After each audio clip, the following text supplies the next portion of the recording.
dust and got allergies. Plain polo white tee, beat her under that with some up under me.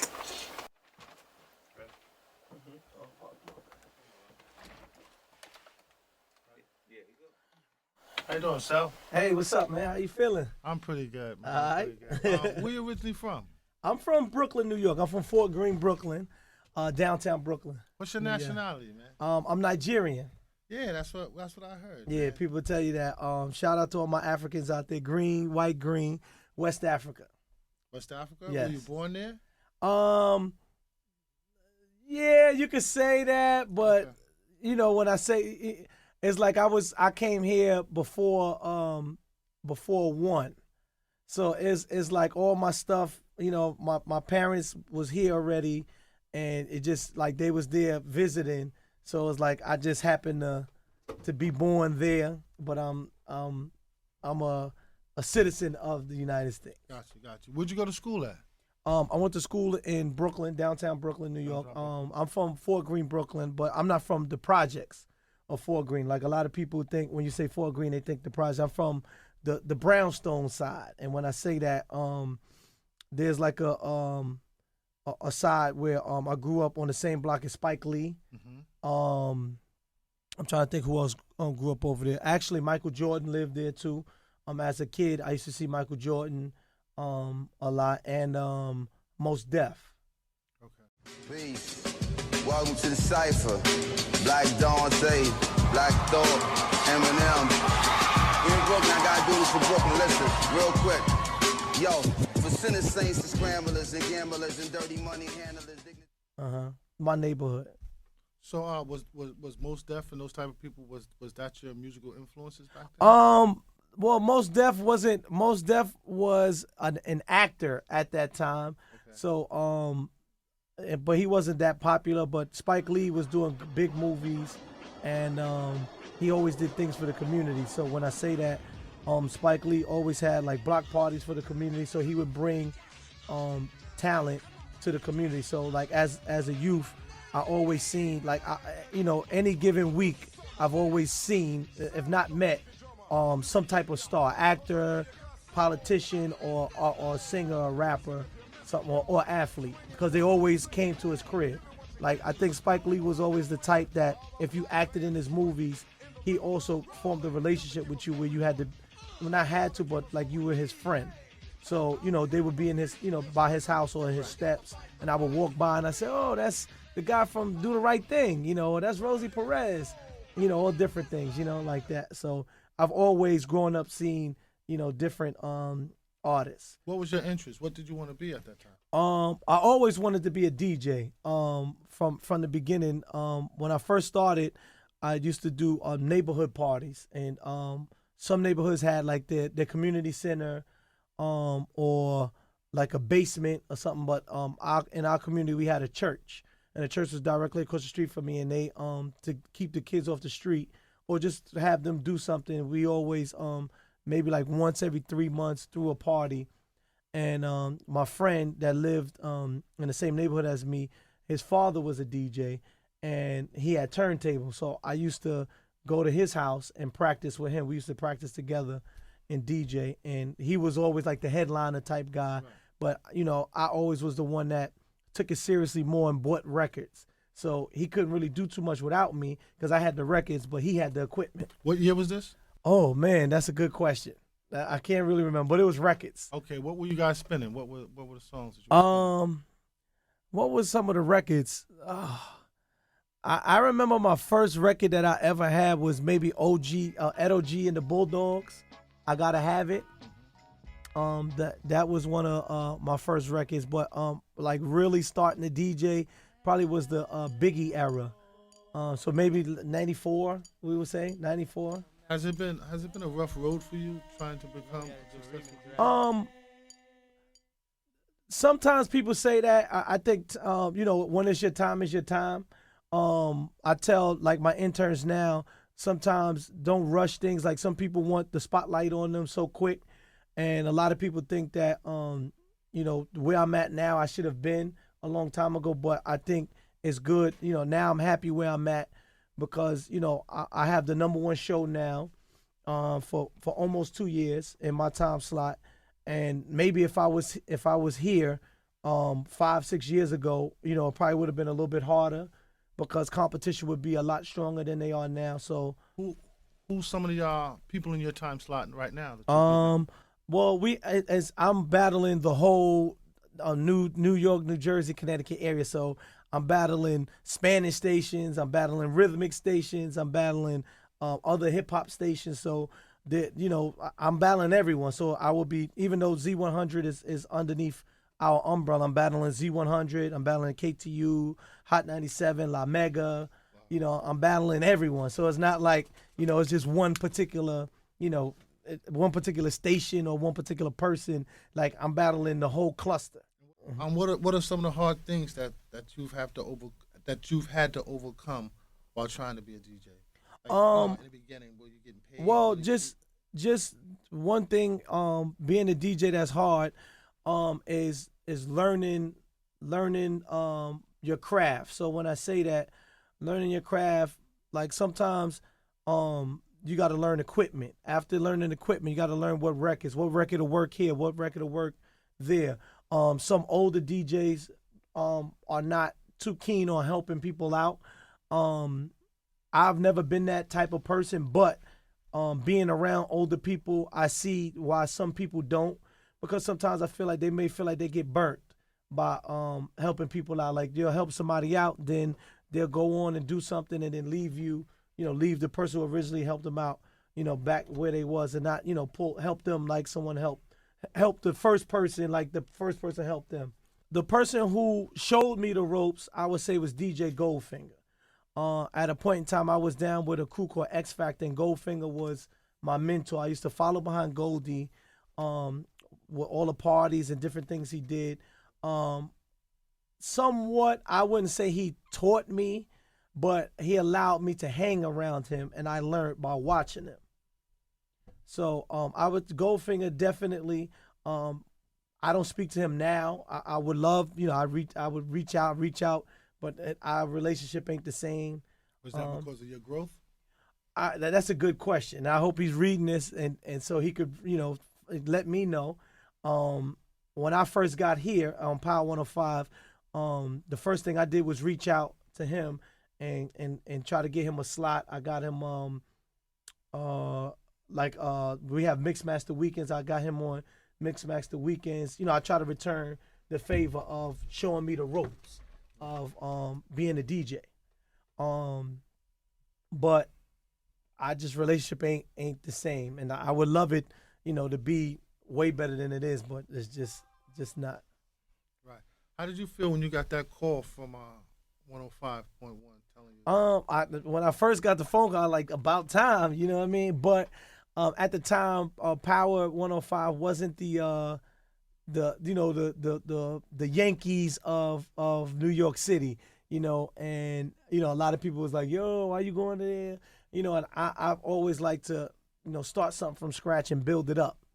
And, you know, right now we are currently number one. We are the station that everyone loves.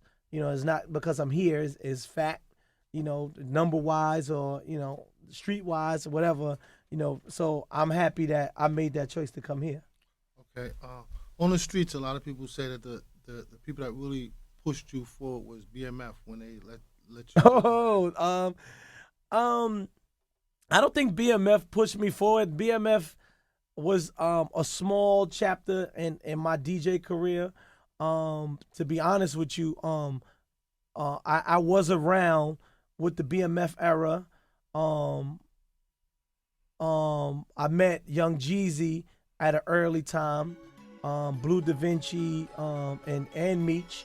You know, a lot of people scream Meech, but I was a person who, you know, really met Meech. I was hanging around Meech, and at a point in time, I lived around them for a little bit as a DJ. I don't think they put me on as a DJ. I just was DJing blues, you know, blues music, Blue Da Vinci's music. The one thing I will say, that I've never seen any drugs around Meech. You know, granted, people say he did this and that. I don't know. you know, allegedly, I guess, you know, whether it's whatever. I've never seen any drugs. I've never seen any foul play while I was around them. The one thing Meech always told me, yo, if the police pull you over and they ask you anything, tell them the truth. Tell them we fuck bitches and we drink a lot of champagne. And that's what I did when I was hanging around them. You have a lot of situations going on. You have one with Adidas, am I correct? Say it again? You have a lot of situations and different type of deals. Don't you have a deal with Adidas? I used to have an Adidas deal. The people who was down with Adidas, they're no longer there. So my Adidas deal was over. I had a sneaker deal with Adidas a couple years back. Now what I do, I have an app, my DJ Self app is doing very well on your phone. It's free. You can download to your phone. Also, I have an album coming out. It's called Expanding My Business. With the first single is called Yeah Okay. It has Rick Ross on it and a newcomer named Kazi that's on it. Also, I have a song called I Be About It, which has New York guys, my New York crew, which is Mano, Uncle Murder, Big B's, and Vada. So those are my two singles from my album. Where'd the phrase Gwinning come from? Gwinning is funny because it's like a controversy around that. When I was younger, I've never been to college. I don't have a high school diploma neither.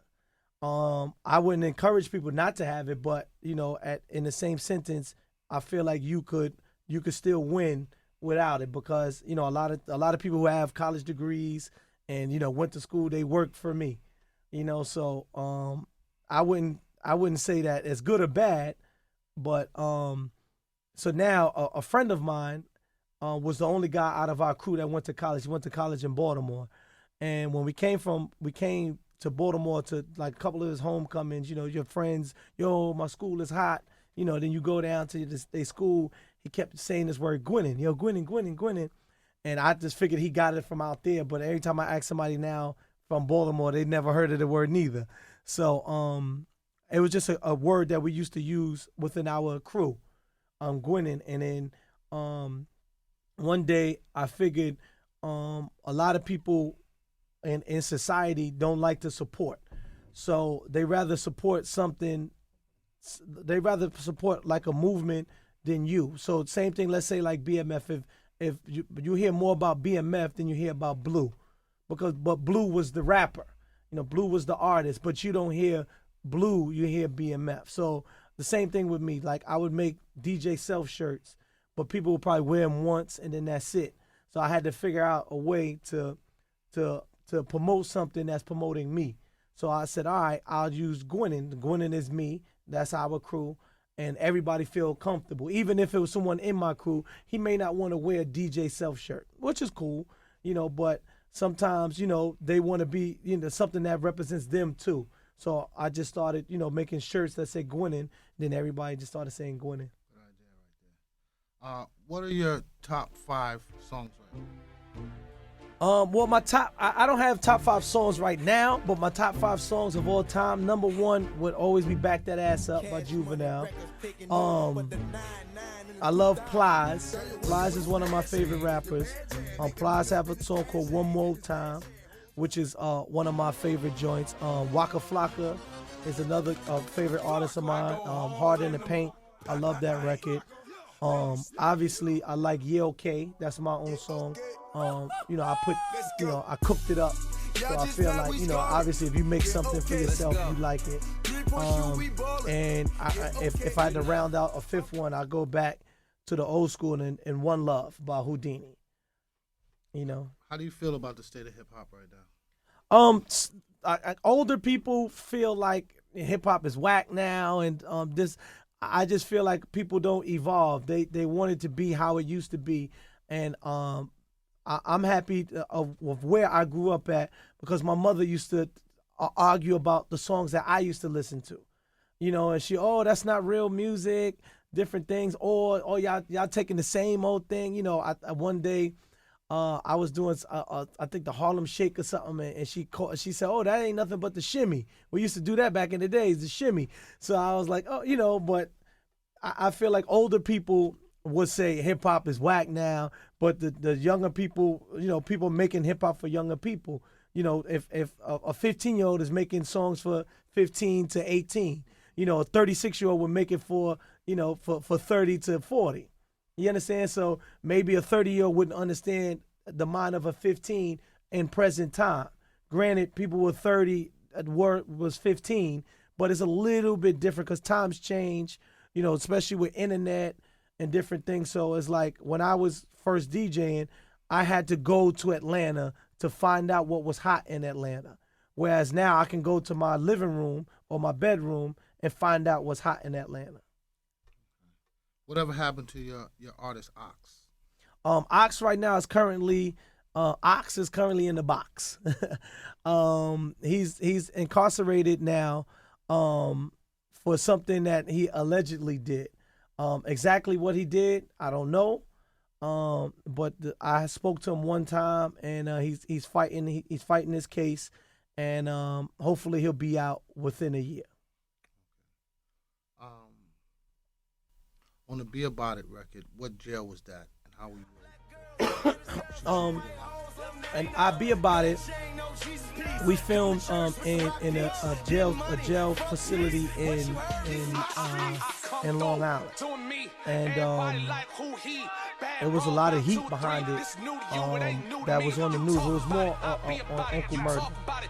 Uncle Murder made the deal with the jail and different things. So like it made the news, whereas they was upset that we shot a video there, and it's like, well, you had to let us in. Like, so how you could be upset that we shot a video there? Like, we ain't just walk into jail and shoot videos. You understand what I'm saying? So we did it there, and I didn't get to meet some of the inmates, but I got to hear some of the inmates, yelling from the windows and different things like that. So, salute to that whole all the inmates and everybody who supported us with that. Are there ever any topics that you would like to express on the microphone at 105 that you are not able to? No, I have a generally open format as long as it's not and I think that's on any social media, as long as it's not like disrespectful to anybody's race, anybody's religion, or anybody's person. I pretty much have the freedom to do and say what I want. But in the same sense as, music and radio is a business, so you want to keep your ratings high. Right now, currently, I have the #1 show, and I'm happy that I have the #1 show, and I want to stay having the #1 show. Has there ever been something that went on in society that made you just want to come into the radio station and just vent? When the Eric Gardner case and when the thing happened to, I'm so sorry that I forgot this guy's name from St. Louis. What's his name, so I can say it? Ferguson. In the Ferguson case, I had a long talk about it on air, and I also took to some of my friends to call up. I had Swiss Beats, 2 Chainz, Jim Jones, Uncle Murder, and J. Cole. I had them all call up so we could talk about it. It's also on my app. That topic is on my app. It's like an hour long. It's on the DJ Self app underneath topics. I just wanted to talk, because a lot of times, like, I've dated other races, and a lot of times I've dated white people or white girls, and they really didn't understand. Like, when I hung out, they really didn't understand. And I can't get mad because they just never been through things that I've been through. So you can't get mad at somebody who doesn't understand because they haven't walked the shoes you've walked. So earlier that day, I was with a white female that I used to date, and she didn't understand, why different things happen or why people overreact. So, like most of the time, if she told me she get pulled over, they let her go. And I'm like, well, they don't let me go. They go through your whole bag, your bags and everything, and, different things like that. So I wanted to express that on air. And I felt like, for people who don't know, at least I have the media to talk. So I wanted to explain in my own words how it felt and how I felt with those verdicts and just how it feel to be, in certain places with the police at this day and age. What DJs inspired you to do what you do today? Goldfinger and Kid Capri definitely inspired me. Kid Capri, I'm very cool with today. And I'm all my life, I used to be like, oh man, I can't wait for the day to meet Kid Capri. And he's very cool with me. And then Goldfinger, because Goldfinger is the one that taught me, and I came up behind him. Okay, what projects are you working on currently? Right now, it's all about my DJ Self app. My app is out. It's free on your Android, your iPhone. You could download it on Google Play and the App Store. It has mixes, videos, all my videos, all current latest videos, the topics that I do at Power 105.1, new music. So anyone that's not is confused or what's hot in the streets or what's hot out there, you can go to the DJ Self app. Right now, currently, earlier today, I was going through beats with some producers that I have called the Addicts, and we're putting together an album called Expanding My Business. I have a mixtape on it. It's also on the app, so it's just a couple of free songs, all original songs that's there now. And I also have a clothing line called Gwinning.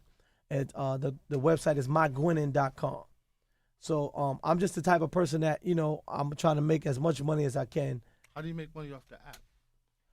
The app is free. The app is totally free. You can make money off of ad space. Okay. But my app is really free. I don't make money off the app because I'm just doing it for people who wanna, they wanna learn what's hot, or it's just my gift to people. Also, a lot of times people will ask me, yourself, you got CDs? Where's your CD? You make CDs? And I say, no, I don't make CDs. I don't want to carry around a whole bunch of CDs. I say, hey, you carry around your phone all the time. You can walk around with your DJ self on your phone. Okay. How'd you make the transition so fast from Shady 45 to 105.1? And what's the difference between satellite radio? Mm-hmm. The difference between satellite radio and regular radio or commercial radio is you can't curse and you can't say what you want to say as far as cursing wise or profanity at Power 105. On Shade 45 is more of an open format. I can talk as long as I want. I can play absolutely what I want. And on Shade 45 is nationwide. So you reaching a broader audience there as opposed to here.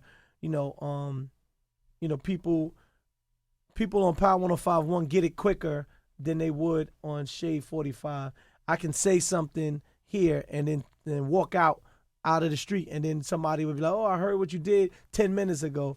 Whereas on Shade 45, oh, last week I heard you say this, So it's a little bit, the time frame is different. But, I feel like I've been DJing for so long that, the transition was easy. It was always in me, How does it feel to know that your voice is known now? I have a son. My son is 9, and we go out all the time, and he always say, "Yo, they know you, or like, sometimes somebody asks, "Oh, let me take a picture with you with him there," and now he thinks that everywhere we go, somebody knows me, or if somebody does something nice or whatever, he always say, "Oh, they know who you are," and I say, "Well, not really, because they know my voice more than they know, my face, because I'm on radio." So a lot of times somebody, a waiter or something, or a waitress will be taking our order, and they be like, yo, your voice sounds so familiar. Like, so the voice is a lot more known than the face. So, it's just, I just, sometimes I like to talk more than be seen. Gotcha. What would you like to tell the young dudes right now, or young women that want to get into DJing? I always tell people, to follow the 5 Ps. And I feel like the 5 Ps are proper preparation prevents poor performance. So if you prepare yourself for whatever you do, the outcome will be great. What's going on with your day parties? Just Well, I don't particularly throw parties, but I DJ a lot of parties. I DJ day parties, night parties, concerts. all different things. I feel like I'm the type of person that I don't want to just be a DJ. I want to do different things. That's why I have an app. I have a clothing line, an album coming out. I have a team called the Gwinning team. We also, throw events and different things like that. The last concert we threw was we did Meek Mill's first concert fresh out of jail. And Meek Mill is a good friend of mine. I met Meek Mill a long time ago. He was a guy with braids. He had braids, and a guy named Brock was like, "Yo, I got this young dude. He doesn't have any, a guidance, anything. He's a street guy. I want to bring him to New York and show him something different." So he brought him to New York, and he came, and he was very, a very well groomed guy. When I say well groomed, he had very good manners. He worked. His work ethic was great, and we hung out all night. And I took him to a spot called BB King's. I used to DJ on Saturdays. And the one thing I always loved for him, I was like, "Yo, you got a song? I'll put you on the stage to perform." And he said, "Self, I want to wait till I become a star to perform on this stage." And I said, "All right." And like a year later, Meek Mill's a star, you know what I'm saying? And he performed right on that stage where he didn't want to perform until he became a star. How important is building a relationship?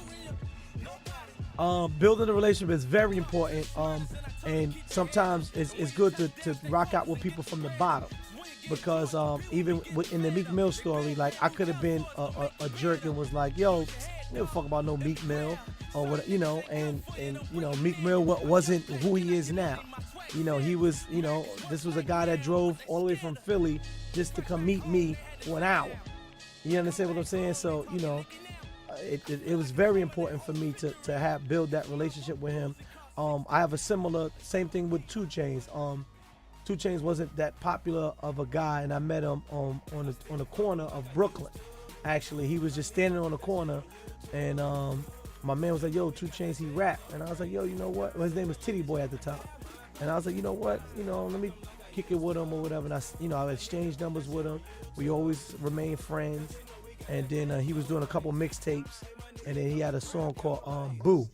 And I was like, "Yo, I really like this record." And I reached back out to him, and I kept, we kept going back and forth. I didn't dub his calls or different things like that. And those 2 guys, out of guys I've met a long time ago, were people who really, like, they kept their relationship with me as well as me keeping my relationship with them. You have a mentor in this business? I used to. Goldfinger was my mentor.